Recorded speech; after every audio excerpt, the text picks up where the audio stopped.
This part of the lesson will focus on treatment options for alcoholics or addicts.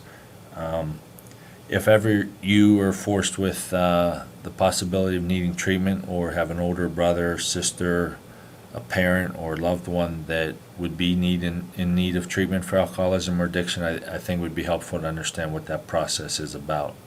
There's various levels of treatment. The lowest level for somebody who is probably not quite addicted, but could benefit from some education would be considered outpatient counseling, or OPC as they refer to it, which is typically seeing a therapist for 1 hour a week to kind of learn about addiction, gain some self-awareness, try to make some changes and strategies that they'll be successful.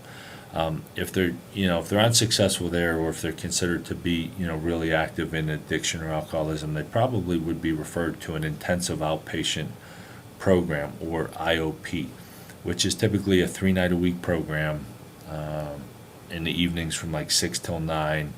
They'll participate in a group with other addicts and alcoholics. There's usually a family programming component and also some individual therapeutic sessions as well. If they're unable to stay clean at that level of treatment, the next highest level is called partial hospitalization, where an addict or alcoholic would be in group from like 9 till 3 in the afternoon, or 9 till 4, basically 6 hours a day, 5 days a week, to help stabilize, give them enough treatment and support throughout the day to help keep them clean and sober. If they cannot stay clean at that level, then they're looking at some type of a hospitalization program. It could be a detox program where they'll go into a hospital and detox to help with the withdrawal symptoms for approximately 72 hours. They may then be referred to a residential program where they'll go in and stay at a treatment center for up to 30 days or longer to help stabilize in abstinence, learn about addiction, kind of really get healthy, get some strategies for staying clean when they get out of the treatment center, and begin their recovery program. So there's a wide range of treatment options. A lot of times people think that you have to want treatment in order for it to be successful, and that's really not proven to be the case. Our research shows that there's really not a lot of difference whether somebody enters rehab willingly or if they're forced there. A lot of times a probation officer, a judge, a spouse, an employer, somebody will force a person into treatment. But while they're there, they're in group with other alcoholics and addicts that they can relate to. They hear a lot of similar stories. They learn about the disease and understand how it affects them, and how they've done things in the past, some of the consequences of it in their life. And also learn what they would need to do in order to stay clean and have a recovery program in the future.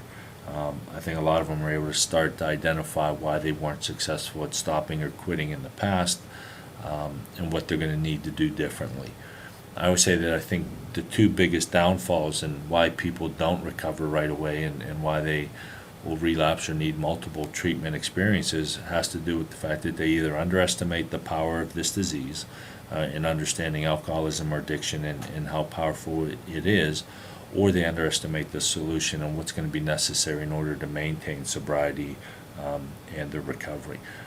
Addicts and alcoholics typically can stay clean for brief periods of time. The real secret is in being able to maintain that for a long period of time through a lot of different stressors, different situations that come up in life, and maintain their recovery and what's all involved in order to be able to do that.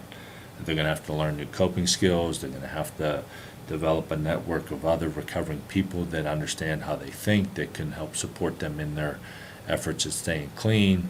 And that's where the fellowships of Alcoholics Anonymous and Narcotics Anonymous come into play, is for recovering addicts and alcoholics to have a group of people that will help them, support them, encourage them, and remind them of things that they need to be doing in order to maintain their recovery on the long-term basis.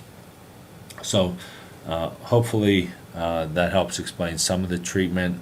Obviously it's a little bit more complex than that, but as you go out throughout the lesson, I hope that this will help fill the gaps and tie some things together for you. So I hope you enjoyed the lesson, and if you have any questions, don't hesitate to email me.